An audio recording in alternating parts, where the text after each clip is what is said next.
Free audio post-production by alphonic.com. This week on the Taking 20 podcast. But that's not the only kind of danger that can make your PCs form a team. Think about environmental dangers, not just combat. The PCs are all passengers on an ocean liner that's begun to sink and need to make their way out of their staterooms and to a lifeboat.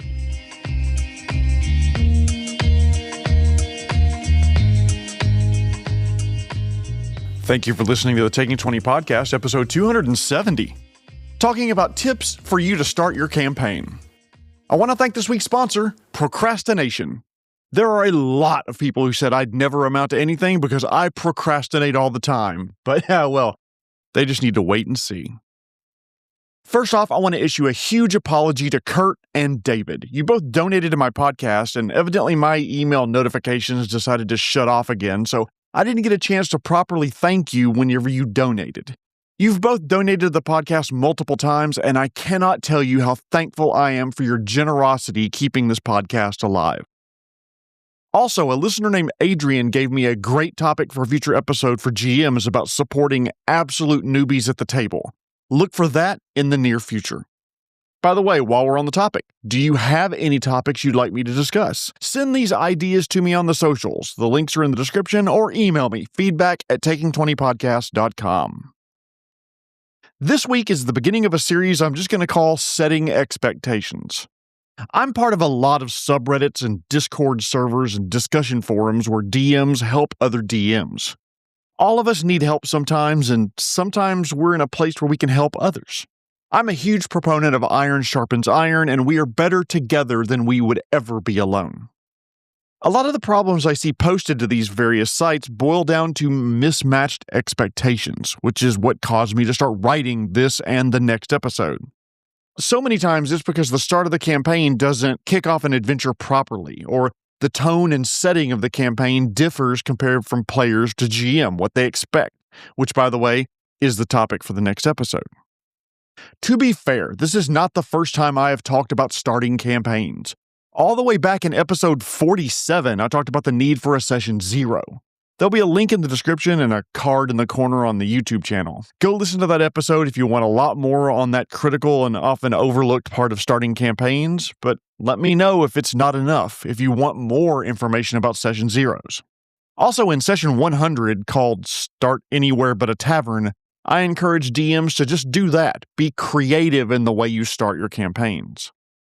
To rehash a little bit from episode 100, starting your campaign in a tavern is such a tired old trope at this point. If you start a campaign in an inn or a tavern, I'm not going to yuck your yum, but where's the stakes? Where's the excitement? Where's the fantastical aspect of the world? It's sure as hell not in a tavern. Ooh, let me guess.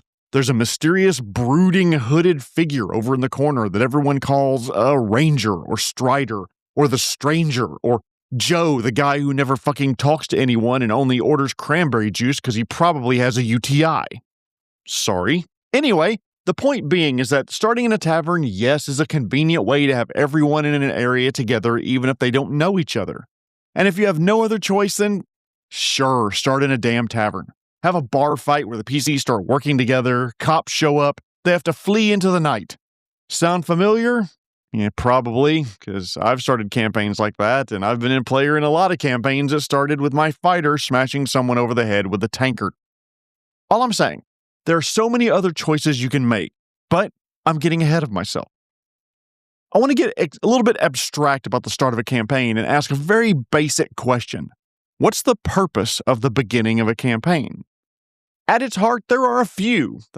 First of all, the beginning of the campaign sets the stage and expectations for the entire campaign, which is why I'm mentioning this first. But also, the very beginning of the campaign can serve as the catalyst for uniting the team, giving them a purpose and letting the PCs engage with the story. I think these are all critical points that often get overlooked by DMs, and let's talk about them one at a time. Most of the time, the players have come up with their characters independently, sometimes completely so, and sometimes meeting to hash out their character concepts so they don't wind up playing all melee fighters or having an oops all bards kind of party. We're the Neverwinds, an all-percussion group of bards from Neverwinter here to kill bad guys and inspire the shit out of you while doing so. No matter the party makeup, the beginning of the campaign has some sort of initial action that forces the party to team up in some way. For example, in one Paizo adventure path, the campaign begins with goblins attacking the town of Sandpoint. Now, which one am I talking about? I'm not going to tell you, because no less than 8,340 Pathfinder adventurers begin in Sandpoint. Jesus, that town's 3/4 of the local economy is probably selling equipment to level 1 newbies. While I can rake Paizo over the coals for using goblin attacks as the initial encounter, the attack does serve to unify the party through a concept known as shared danger. If you're looking to build a team, give them a common threat to their lives or livelihoods. The goblin attack on Sandpoint serves as a threat to the PC's lives. There's a real danger that they could die from the numerous fires being set and roving groups of goblins causing mayhem in the town, or their homes and businesses could be destroyed. Either one would be bad for the life of a low-level commoner. In these shared threat scenarios, the PCs have the moment where they realize they have a better chance of surviving if they work together. Let's start with an example from an older movie, by the way, Alien. Yes, this movie is 50 years old now, but it's a masterclass in creepy storytelling where all of the people are being hunted by an alien they brought on board. They don't know what it's capable of, why it burst out of Kane's chest like that, and how the rest of the crew are all going to survive. Another source of common shared danger would be a fight. A bar fight in a tavern, see previous example. They are, by their very nature, chaotic things where punches fly from multiple directions and some crazy farmhand may decide he wants to spike you headfirst into the dartboard. The town's being raided, the mine's being invaded by orcs or drow from below, zombies are about to bash their way into the diner, assassins burst into the peace treaty signing. Good old-fashioned combat to start a campaign, nothing wrong there, because it generates danger that all of the PCs are in. But that's not the only kind of danger that can make your PCs form a team. Think about environmental dangers, not just combat. The PCs are all passengers on an ocean liner that's begun to sink and need to make their way out of their staterooms and to a lifeboat. They all happen to arrive at the lifeboat just as it's about to launch to safety, or maybe they're in a city and it's a major earthquake and the office building they're in is coming down around them.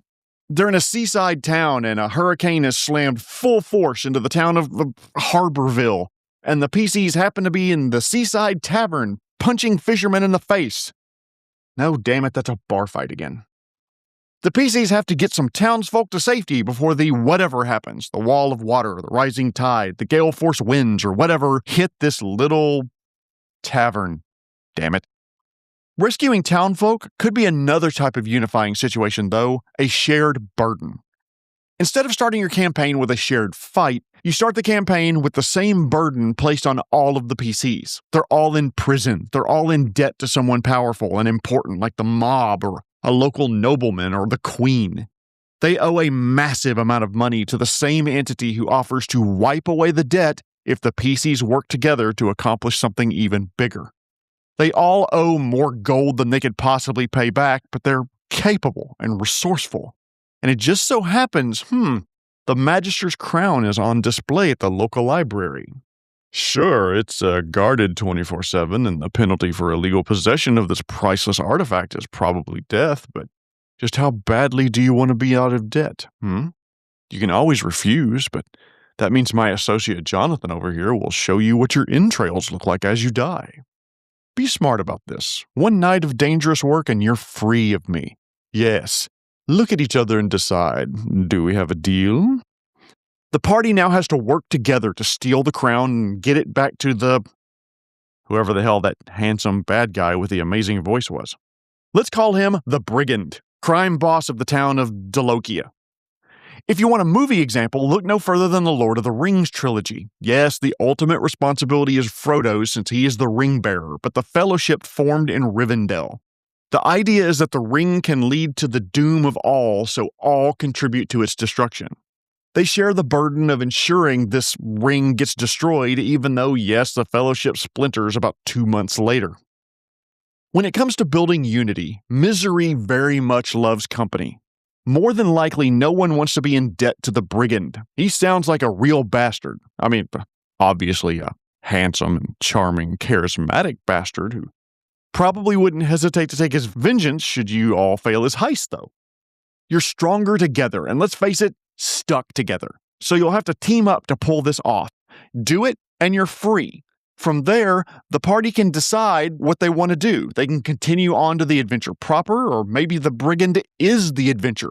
And there's another riskier job for more pay, more prestige in the criminal underworld, and voila, your adventuring party is off to the adventuring races.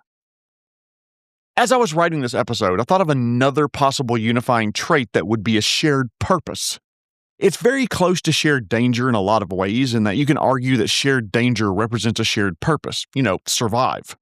But I want to differentiate between danger and purpose. With shared danger, it's work together to survive kind of thing, whereas a shared purpose can be lower stakes, at least initially. Imagine the party are strangers, or at least relatively strangers, or estranged relatives, or whatever works at your table. And they've been given a task to do it together.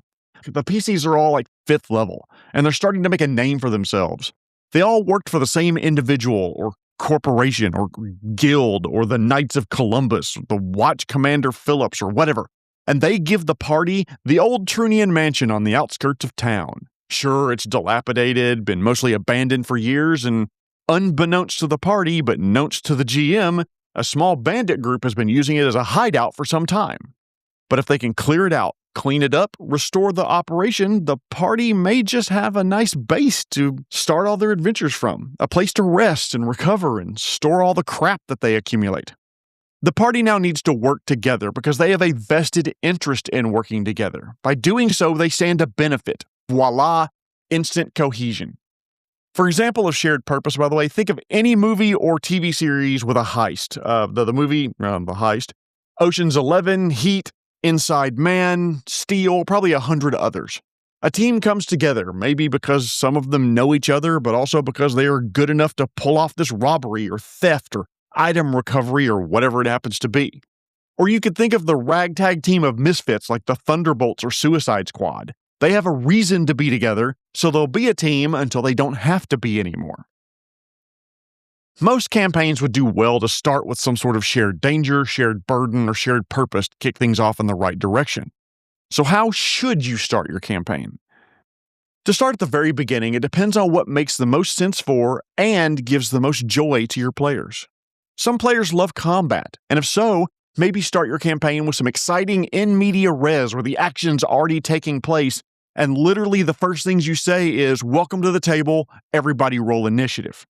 They're already a team, cohesion is assumed. Maybe in the session 0, you tell all the players, your characters already know and trust each other, and so the first session starts out mid-fight with low-level baddies, or maybe they're working together to break out of prison, or like a recent campaign I played in, we were commanders in a war. There's a skirmish going on, and we and our troops had to work together to repel an invasion. Another example could be that the party's already escorting a dignitary to a function and they have to fight off some robbers or something. So my first piece of advice is, if you know your players and what they enjoy, try to cater to them if it makes any sense at all. For parties who are built around and enjoy social encounters, maybe the in media res is a social engagement, like a dinner party. They're already milling around meeting NPCs, trying to make a good impression with diplomacy and intimidate. The second piece of advice is to pick one of the 3 categories I listed: shared danger, shared burden, or shared purpose. Pick the one that makes the most sense to you in the type of campaign you're running. What feeling are you trying to give to your players? A sense of dread? A sense of heroism? Only we can stop the plague? The start of your campaign should be designed to leave them with that feeling you want to impart to them. For example, if I want my PCs to feel like heroes, then I'll start in the middle of a combat where the characters are protecting a bunch of innocents from a brutal attack. If I want them to feel threatened, then they're all subject to a common looming threat like a crime boss or a lich or something similar. And what's more, just because you start a campaign with, for example, a shared burden, doesn't mean that's going to be the only motivating factor throughout your campaign. As the characters level up, as the campaign evolves, what starts as a shared burden or shared danger can quickly shift to a shared purpose, as they realize they need to work together to defeat the evil king or corporation or dragon or whatever the big bad happens to be. Remember that the start of your campaign sets the stage for maybe the entire campaign, but at least the first act of it. Remember to choose a starting scenario that aligns with the feeling that you want to leave with your characters and the overall tone of the campaign, whether that's through shared danger, shared burden, or pursuing a shared purpose. Take some time to think about how to start your campaign, and I'd be willing to bet that you and your players would have fun doing it. Thank you so much for listening. I'd like to get your feedback either via social media or email, feedback@taking20podcast.com. Please send me a message and let me know your thoughts on the episode. Tune in next time when I'm going to continue the Setting Expectations impromptu series that I'm doing, talking about tone and setting of your campaign. But before I go, I want to thank this week's sponsor, Procrastination. I've put off so many things that now putting something off kind of feels off-putting. This has been episode 270 with tips to start your campaign. My name is Jeremy Shelley, and I hope that your next game is your best game. The Taking 20 podcast is copyright 2026 by Jeremy Shelley. The opinions or views expressed by guests are their own and do not necessarily reflect those of the host. References to game system content are copyright their respective publishers. Free audio post-production by alphonic.com.